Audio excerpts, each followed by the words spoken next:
Okutula ku lukiiko lw'ekibiina ky'NRM olw'okuntiiko olwasseeke kubadde kwakaweerege engadde ly'abukadde abanene abaludde mu kibiina kino bwe babawuza akalulu. Okulonda kuno okwatanise olunaku olw'eggulo kugendedde ddala okutuusa ku saa 10 n'ekitundu ez'enkya ya leero, era nga ssente w'ekibiina ky'NRM era nga ye pulezidenti w'eggwanga lino Yoweri Kaguta Wabula Museveni naye obudde abukeesereza mu kisaawe e Kololo okulaba ng'okulonda kutambula bulungi tekubeeramu kavuyo.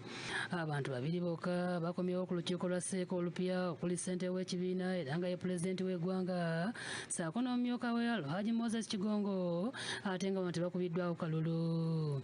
Sipiika Anita Among alangiriddwa kifo ky'omumyuka wa ssente w'NRM mu ggwanga omukyala nga yawangudde Rebecca Etwala Kadaga n'ebitundu 92 n'obutundu 8 ku 100 ng'afunye obululu omutwalo gumu mu 168 so nga Kadaga afunye obululu 92. David Calvin Yachedu alangiriddwa kifo ky'omumyuka wa ssente w'NRM mu buvanjuba bw'eggwanga nga GAO Captain Mike Mukula yadduse mu kalulu kano ng'alumiriza Echwedu okugulirira abalonzi ng'Echwedu atunse ne Mariam Nayigago omubaka omukyala w'e Namutumba gwawangudde n'obululu 5211. Ekifo ky'omumyuka wa ssente w'NRM e Karamoja kiwanguddwa John Baptist Loki n'obululu 3694 nga bye bitundu 81 n'akatundu kamu ku 100 ng'ono awangudde Akira John Robert ngono yafunye obululu 496 ate Rocky Abrahamu afunye obululu 232. Mu bukiikakkono bw'eggwanga nampala wa gavumenti Hamson Denso Obua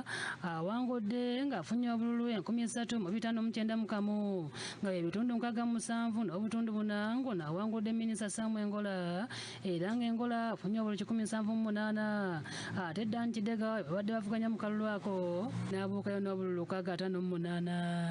Ye minisita Chris Baryomunsi awanguddwa kifo ky'omumyuka wa ssente w'NRM mu bugwanjuba bw'eggwanga ng'afunye obululu 2333 ate yamuwangudde Jordan Asimwaki afunye obululu obusoba mu 4,000. Ekifo ky'omumyuka wa ssente w'NRM mu Kampala kiwanguddwa Salimu Uhuru ng'afunye obululu 2211 ate Sinkatongole akibaddeko afunye obululu 10375 ng'abalala abadde bavuganya ku kifo kino kuliko Munapiero Yu omubaka Mawanda Michael n'abalala. Ekifo ky'omumyuka wa ssente w'NRM mu Buganda kiwanguddwa minisita Luna Kyeyune Kasolo ng'awangudde Moses Kalisa Kalangwa bwe babadde bakumbiranye nga Kasolo awangudde n'obululu 4,994 ate Kalangwa n'afuna obululu 3,981 kyokka ng'ekifo kino kibadde kivuganyizibwako abaala okuli Godfrey Kiwanda Suubi ngono yakibaddeko ne Yakim Kyeswa wabula nga bano bonna bavudde mu lwokaano ne badda ku ludda lwa minisita Kasolo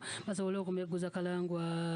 Ye minisita Baryomunsi ne Moses Kalangwa olulabye nga bawanguddwa bazze ku muzindaalo ne beegayira Pulezidenti Museveni abataase nti kubanga akalulu kaabwe kabaddemu okucangacanga nga balumiriza nti wabaddewo ogulira abalonzi ne ssente empitirivu.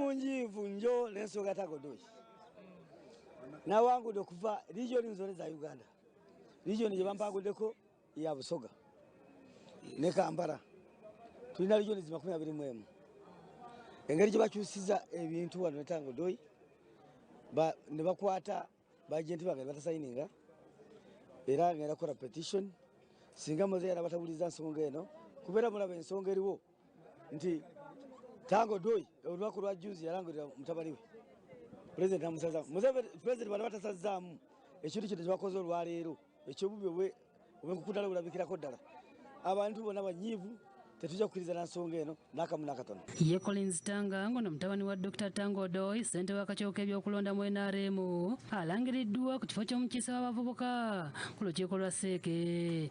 Pulezidenti Museveni ayozaayozezza abawangudde kyokka n'asaba abawanguddwa okubeera abakakamu.